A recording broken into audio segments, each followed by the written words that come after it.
Hi guys, അങ്ങനെ kingdom എന്ന് പറയുന്ന സിനിമ കണ്ടു. എനിക്കിഷ്ടപ്പെട്ടു. നല്ലൊരു സിനിമ. കഥയൊക്കെ വെച്ച് നോക്കുമ്പോൾ ഒരു സിമ്പിൾ സ്റ്റോറി, അത് നല്ല രീതിയിൽ എടുത്തിട്ടുണ്ട്. അതാണ് ഈ സിനിമയുടെ ഒരു പോസിറ്റീവ്. പിന്നെ ഇടയ്ക്കിടയ്ക്കൊക്കെ കുറച്ച് ലാഗൊക്കെ ഉണ്ട്. ഈ കഥയിൽ ഇങ്ങനെ കൊണ്ടുപോകുന്നതിന് കുറച്ച് പ്രശ്നങ്ങളൊക്കെ ഉണ്ട്. എന്ന് വെച്ചാൽ ഒരു ലാഗ് ഒക്കെ രീതിയിലൊക്കെ തോന്നിക്കും, പക്ഷേ അത് നല്ല രീതിയിൽ എടുത്തിട്ടുണ്ട്. നമുക്ക് കണ്ടുകൊണ്ടിരിക്കാം.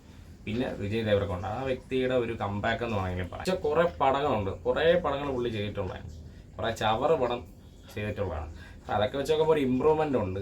ഒരു കമ്പാക്ക് എന്ന് പറയാം. നല്ല ഒരു പെർഫോമൻസ് കാണാൻ പറ്റി.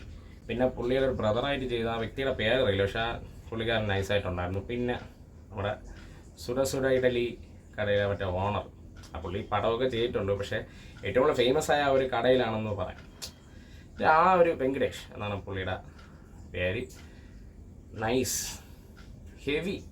മറ്റേ ഒരു സ്പീച്ചൊക്കെ ഞാൻ കണ്ടായിരുന്നു, ഭയങ്കര വൈറലാണ്. ആ ഒരു ഫംഗ്ഷനിൽ എന്തോ പുള്ളിയുടെ സ്പീച്ചൊക്കെ സംസാരിക്കണുണ്ട് ഒരു പവറിൽ. ആ ഒരു എനർജി ഈ ഒരു സിനിമയിലും കാണാൻ സാധിച്ചു.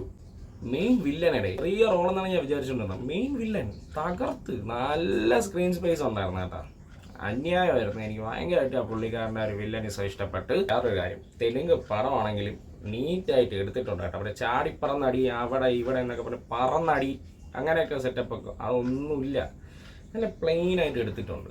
പിന്നെ അനിരുദ്ധ്, ഓ മാൻ, ആ ഒരു ബാക്ക്ഗ്രൗണ്ട് സ്കോറൊക്കെ തിയേറ്ററിൽ എന്ത് എക്സ്പീരിയൻസ് ആണെന്നറിയാം. സൂപ്പർ.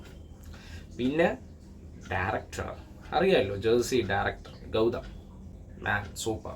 എഴുതിയിരിക്കുന്നതും പുള്ളിക്കാരൻ തന്നെയാണ്. ജോമോട്ടി ജോൺ ഗിരീഷ് ഗംഗാധരൻ ആണ് സിനിമാറ്റോഗ്രാഫി ചെയ്തിരിക്കുന്നത്. ഉഗ്രനായിരുന്നു. പിന്നെ എഡിറ്റ് ചെയ്തിരിക്കുന്നത് നവീൻ.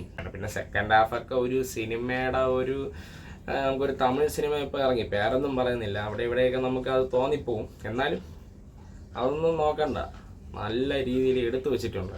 എനിക്ക് ഈ പടത്തിൽ ഏറ്റവും കൂടുതൽ എനിക്ക് പോസിറ്റീവായിട്ട് തോന്നിയത്. ഓവറോൾ ഞാൻ പറഞ്ഞ പോലെ ഒരു കിടിലം എക്സ്പീരിയൻസ് നൽകിയ ഒരു സിനിമ. വലിയ കുഴപ്പമൊന്നുമില്ല. എനിക്ക് ഇഷ്ടപ്പെട്ടു. ഇത് എൻ്റെ അഭിപ്രായമാണ്, എൻ്റെ മാത്രം അഭിപ്രായമാണ്. അപ്പോൾ ബൈ.